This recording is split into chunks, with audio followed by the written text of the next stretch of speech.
Bumaba raw ang bilang ng mga text scam sa bansa noong 2025 batay sa ulat ng isang caller ID at anti-fraud app. Ayon sa Who's Call Philippines, mula sa mahigit 6 na milyong text scam na naitala noong 2024, nasa mahigit 800,000 text scam na lang ang naitala noong 2025. Ilan sa mga nakikita nilang dahilan sa pagbaba ng text scam ang shutdown ng mga umano'y scam hub.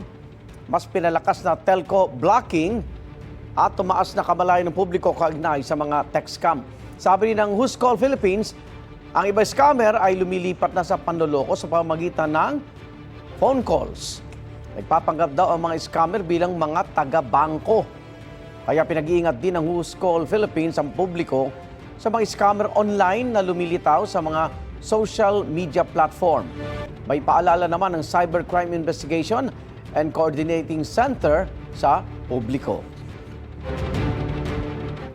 Even if hindi kayo mabiktima, mag-report kayo so we can block those numbers na hindi sila makapambiktima ulit. We can disrupt the operations of these scammers by taking down their sites, blocking their numbers, para hindi na sila makapambiktima ng iba pa.